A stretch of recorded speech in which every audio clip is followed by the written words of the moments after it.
ये कहना चाहते हैं कि अगर कांग्रेस की टिकट आपको मिल जाती है तो अगले विधायक प्रेम सिंह मलिक होंगे हांसी के? जी मान सकते हैं। कि हांसी को फिलहाल आप किस तरीके से देखते हैं? मेरे को मैसेज मिला अस्पताल से कि कुछ इमरजेंसी जो मेडिसिन है, दवाइयां हैं, उनकी कमी है। मैंने वहां भेजी, मेरी वापस करवा दी विधायक ने कि भाई ये क्रेडिट ले जाएगा। अरे भाई आप सरकार की तरफ से करवा दीजिए। आपने ये बात करी सुभाष गोयल जी की, हम बात करते हैं, वो भी ये बोल रहे हैं कि वो टिकट के लिए बिल्कुल तैयार हैं। देखिए, पहले तो मैं सुभाष गोयल जी के बारे में बता दूं कि 2000 से लेके 2023 23 साल हो गए। उस 23 साल के दौरान किसी के सुख दुख में जाने का कोई काम नहीं किया। जब पब्लिक और नेता के बीच में 22-23 साल का जो गैप आ जाता है, डिस्कनेक्शन हो जाता है, तो उसको पब्लिक नकार देती है। जी।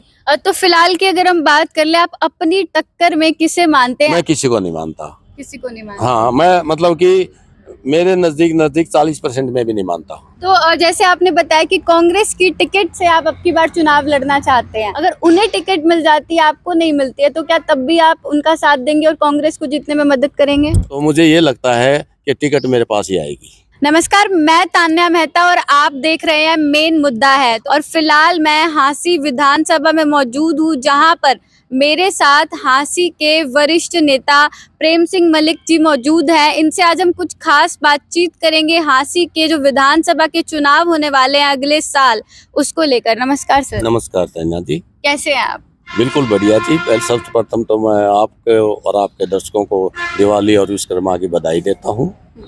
जी, तो सर सबसे पहले हम शुरुआत करते हैं। 2019 में आपने आजाद कैंडिडेट के तौर पर हांसी विधानसभा से चुनाव लड़ा था, जिसमें आपको कुल 22,000 वोट मिले थे। तो जो आपकी हार रही उसमें, उसका कारण क्या मानते हैं आप? कमी कहाँ रह गई? देखिए, इतिहास रहा हांसी का। हांसी में आज़ाद उम्मीदवार जीतने की चांसेस बहुत कम रहते हैं। थोड़ा सा हल्का इस टाइप का है।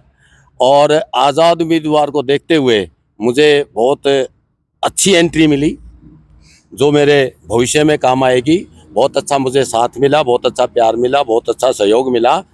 और उसको मद्देनज़र रखते हुए मैंने देखा कि आगे जो भविष्य है वो कांग्रेस का है, तो मैंने कांग्रेस पार्टी ज्वाइन कर ली और कांग्रेस पार्टी के टिकट पे मैं 2024 में इलेक्शन लड़ूंगा। तो जैसे आपने बताया कि कांग्रेस की टिकट से आप अब की बार चुनाव लड़ना चाहते हैं, तो हांसी क्षेत्र में कांग्रेस के और भी कैंडिडेट हैं जो अपने आप को वरिष्ठ दावेदार मानते हैं और ये सोचते हैं कि अब की बार उन्हें भी टिकट मिलेगी। अगर उन्हें टिकट मिल जाती है, आपको नहीं मिलती है, तो क्या तब भी आप उनका साथ देंगे और कांग्रेस को जीतने में मदद करेंगे?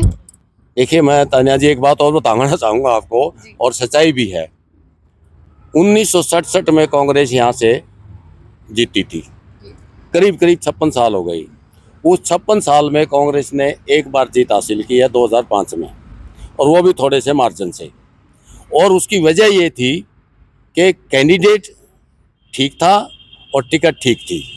कैंडिडेट और टिकट, मैंने दो बात आपको बताई हैं। वो कैंडिडेट अगर पार्टी ठीक नहीं देती है तो पार्टी की जीतने की संभावना कम है। तो मुझे विश्वास है, जो मैंने मेहनत की हुई है, जो मैं समाज के बीच में 12-13 घंटे रोज़ाना रहता हूँ, समाज के लिए जो मेरे से हो पाता वो करता हूँ, तो उसको मद्देनज़र रखते हुए और पिछला जो मेरा ताज़ा जो अनुभव है 2019 का, उन दोनों चीज़ों को अगर तालमेल करके देखें तो मुझे ये लगता है कि टिकट मेरे पास ही आएगी। तो कांग्रेस पार्टी की आपने बात करी है, लगभग 3 साल पहले आपने कांग्रेस ज्वाइन करी थी। क्या कारण था कांग्रेस ज्वाइन करने का? देखिए, कांग्रेस की नीतियां ठीक हैं। बीजेपी और कांग्रेस हरियाणा में दो ही पार्टी रह गई हैं। तो बीजेपी जो है वो नफरत की राजनीति करती है, जातिवाद की राजनीति करती है, धार्मिक विचारों को भड़काती है, दंगे फसाद करवाती है, मतलब लोगों में विद्वेष जो है ना वो पैदा करती है। तो इस पार्टी में तो मैं जा नहीं सकता था, क्योंकि मेरे विचार हैं कि सबको साथ लेके चलें, सबका साथ सबका विकास। जी, आपने ये बात करी सुभाष गोयल जी की, हम बात करते हैं। वो भी ये बोल रहे हैं कि वो टिकट के लिए बिल्कुल तैयार हैं, जबकि 2003 से वो सत्ता में दिखाई नहीं दिए, हांसी की राजनीति में दिखाई नहीं दिए। तो आप उनको किस तरीके से देखते हैं? और प्रेम सिंह मलिक के लिए विधायक बनना जरूरी है कि कांग्रेस की टिकट से विधायक बनना जरूरी है? देखिए, पहले तो मैं सुभाष गोयल जी के बारे में बता दूं, मेरे बड़े भाई हैं, आदरणीय हैं, मगर दुर्भाग्य की बात है कि 2000 से लेके 2023 23 साल हो गए। उस 23 साल के दौरान किसी के सुख दुख में जाने का कोई काम नहीं किया। भगवान उनकी सेहत अच्छी रखे, उम्र दराज भी हैं। और जब पब्लिक और नेता के बीच में 22-23 साल का जो गैप आ जाता है, डिस्कनेक्शन हो जाता है, तो उसको पब्लिक नकार देती है। मैं लगातार पब्लिक के बीच में रहा और आगे भी रहूँगा। दूसरी बात आती है, आपने पूछा कि विधायक बनना जरूरी है, कांग्रेस का आना जरूरी है।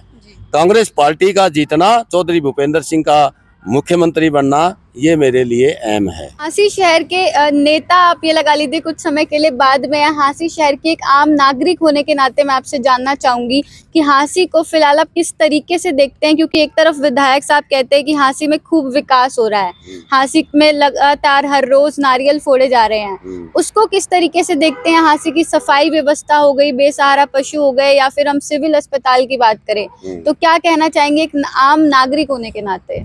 देखिए, ये तान्या जी आपको भी पता है और सारे हांसी शहर वासियों को, देहात में जो भी हमारे ग्रामीण क्षेत्र से आते हैं, हांसी के क्या हालात हैं हर इस बात से वाकिफ़ है। बहुत बुरे हालात आज के दिन हांसी के हैं। नारियल फोड़ने से विकास नहीं होता, विकास होता है जज्बे के साथ काम करने से। और वो काम जो होना चाहिए वो हमारे माननीय विधायक जी नहीं कर रहे हैं। नारियल फोड़ने से कुछ नहीं होता। हमारे अस्पताल की हालत देख लीजिए, दवाइयाँ नहीं हैं। मैं बड़े हैरानी की बात होगी आपको, मेरे को मैसेज मिला अस्पताल से कि कुछ इमरजेंसी जो मेडिसिन है, दवाइयाँ हैं, उनकी कमी है। मैंने वहाँ भेजी, मेरी वापस करवा दी विधायक ने कि भाई ये क्रेडिट ले जाएगा। अरे भाई, आप सरकार की तरफ से करवा दीजिए, आप विधायक आप करवा दीजिए, आपके सीएम आप वहाँ से करवा दीजिए, आपकी सरकार है वहाँ से करवा दीजिए। तो मतलब कि जो नेगेटिव सोच से आदमी चलता है ना, नकारात्मक विचारधारा में मैं विश्वास नहीं करता, मैं काम करने में विश्वास करता हूँ। जी, तो फिलहाल की अगर हम बात कर ले, आप अपनी टक्कर में किसे मानते हैं? अगर प्रेम सिंह मलिक की चुनाव में किसी के साथ टक्कर होगी तो वो किसके साथ होगी? मैं किसी को नहीं मानता। किसी को नहीं मानते? हाँ, मैं मतलब कि मेरे नज़दीक 40% में भी नहीं मानता, क्योंकि मेरा काम बोलता है, मेरा रसूख बोलता है, मेरा जो आशीर्वाद और स्नेह मुझे भाईचारे से मिलता है वो बोलता है। तो और मुझे अपने आप पे भी विश्वास है। जी, तो फायदा उस चीज का होगा कि अब की बार हरियाणा में कांग्रेस की लहर ज्यादा है, क्योंकि लोग शायद बीजेपी से परेशान हैं। मैंने जैसा कि अभी बताया आपको कि अकेली लहर से 90 सीटें तो कांग्रेस नहीं जीत जाएगी, कुछ सीटें तो दूसरी पार्टियां भी लेके जाएंगी। कैंडिडेट और लहर, अगर दोनों चीजों का कॉम्बिनेशन होता है, जैसा मैंने बताया 2005 में हुआ था, अगर टिकट वितरण सही हो जाता है, ठीक कैंडिडेट को मिल जाती है, तो हांसी से बहुत अच्छे बहुमत से यहाँ का जो विधायक है वो जीतेगा और हमारी जो हांसी की जो आवाज़ है उसको जाके असेंबली में उठाएगा। तो मतलब आप ये कहना चाहते हैं कि अगर कांग्रेस की टिकट आपको मिल जाती है तो अगले विधायक प्रेम सिंह मलिक होंगे हांसी के? जी, मान सकते हैं, मान सकते हैं आप। ये मेरा भी मतलब कि अनुभव यही कहता है, मेरी जो मेहनत है वो भी यही कहती है, मेरा जो स्नेह प्यार जो आशीर्वाद जो भाईचारे से मिलता है वो भी यही कहता है। अगर हम अगला सवाल पूछे, विपक्ष में आप रहे हैं, विपक्ष के तौर पे आपने हांसी की जनता के लिए क्या कुछ काम कराए हैं हांसी शहर में पिछले कुछ सालों में? देखिए, हांसी शहर में जहाँ से भी, चाहे बच्चे की, मेरी बहन की, मेरी मातृशक्ति की, बुजुर्गों की, युवाओं की, कहीं से भी कोई आवाज़ आई है मेरे प्रति या मेरे पास जिसने संपर्क करने की कोशिश की, मैंने उसकी हर समस्या का हल करने की कोशिश की है। दूसरी समस्या जो हांसी की शहर की है, जहाँ तक आप शहर की बात कर रहे हैं, बेसहारा पशु आज हमारे को बहुत ज़्यादा परेशान कर रहे हैं और खुद भी परेशान हो रहे हैं। तो मैं आपके माध्यम से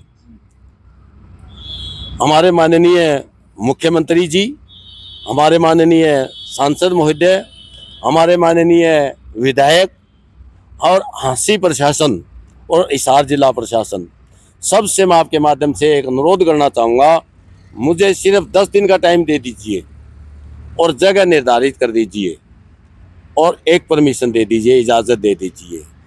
मैं दावे के साथ कहता हूँ, मैं जो कहता हूँ वो करता हूँ। मैं दावे के साथ कहता हूँ, एक बेसहारा पशु हांसी में नहीं रहेगा। एक बिल्कुल आखिरी सवाल है, हांसी को जिला बनाने को लेकर बहुत ज्यादा मांग उठ रही है।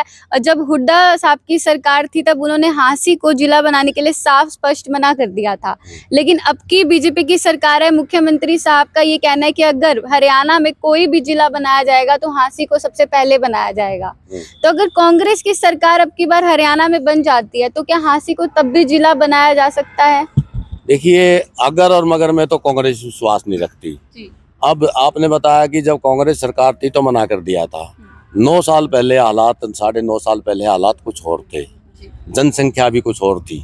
तो अब हालात 9.5 साल में बदल गए हैं। मुझे ऐसा पूर्ण विश्वास है कि जैसे ही कांग्रेस सरकार आएगी, हुड्डा साहब सीएम बनेंगे और हांसी को जिला बिल्कुल बनाया जाएगा, जिससे सभी हांसी वासियों को बहुत भारी फायदा होगा। तो ये थे फिलहाल मेरे साथ हांसी के वरिष्ठ नेता प्रेम सिंह मलिक जी। अगर आपके भी कुछ सवाल हो इनसे तो वो नीचे कमेंट्स करके ज़रूर बता सकते हैं। 2024 में जो चुनाव होने वाले हैं हांसी विधानसभा को लेकर उसके रिलेटेड कुछ खास बातचीत करी है हमने इनसे। वीडियो को फिलहाल ज़्यादा से ज़्यादा शेयर करिए, जुड़े रहिए मेन मुद्दा है के साथ। धन्यवाद।